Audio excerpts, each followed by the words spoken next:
Me chamo Roseli Terezinha Borges, tutora Ana Maria de Souza Pereira. Disciplina Estágio Curricular Obrigatório 2, anos iniciais do ensino fundamental, área de concentração metodologia de ensino, tema alfabetização e letramento.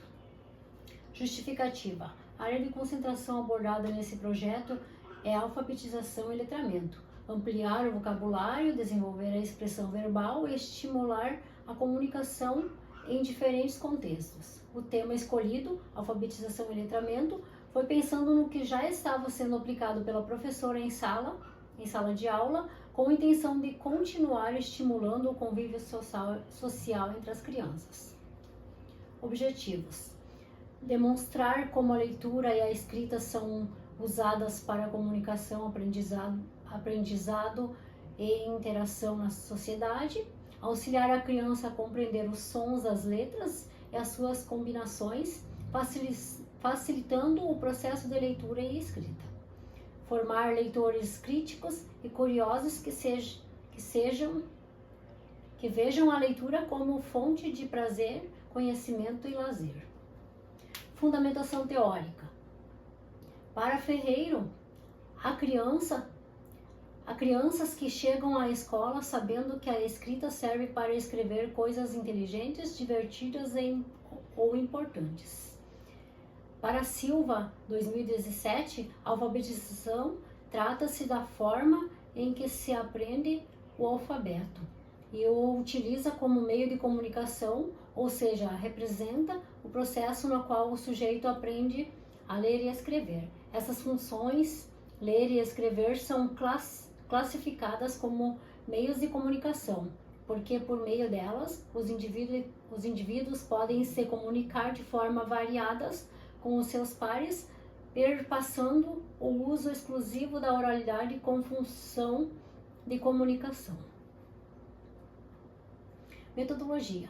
O estágio foi realizado na Escola Básica Municipal Professora Maria Helena Trentini Machado, que fica localizada na cidade de Indaial, Santa Catarina.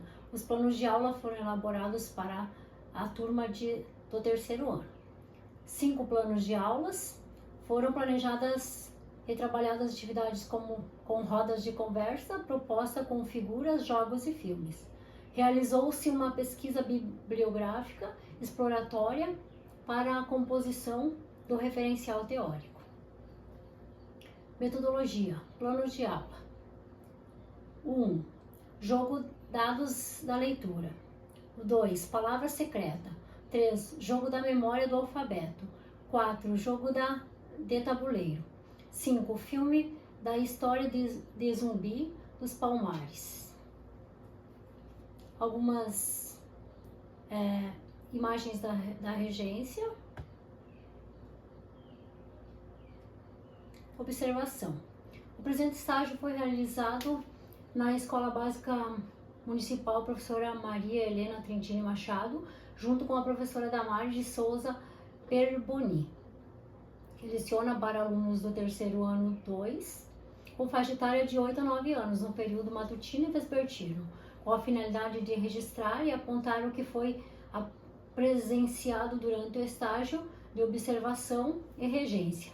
Dentre as atividades envolvidas no decorrer do estágio de observação e regência foram observadas a prática docência da professora Damares, como também a análise crítica do processo de ensino e aprendizagem das crianças. Também foram realizadas atividades lúdicas com o objetivo de promover conhecimento entre os alunos. Roteiro de observação, entrevista e planos de aula. Os roteiros de observação foram constituídos através de uma rápida análise do PPP e da observação da escola, assim como o trabalho da professora. Os planos de aula foram elaborados em concordância com os planos e conteúdos trabalhados pela professora regente. Vivência do estágio. Vivenciar essa experiência durante o estágio foi extremamente importante para compreender o papel de uma pedagoga atuante em sala de aula. Essa vivência proporcionou uma troca de conhecimento essencial para o nosso aprendizado. O estágio foi dividido em 10 dias, sendo os 5 primeiros observação e entrevista. Durante a fase foi possível analisar a interação entre professor e aluno, entender a postura do docente em sala de aula e diferenciar as melhores estratégias para trabalhar com as crianças, visando obter o resultado mais eficaz. Nos outros 5 dias tive a oportunidade de implementar o projeto plano de aula, colocando em prática o que foi planejado. As referências e para finalizar, a frase de Paulo Freire: ensinar não é transferir conhecimento, mas criar as possibilidades para a sua própria produção ou a sua construção.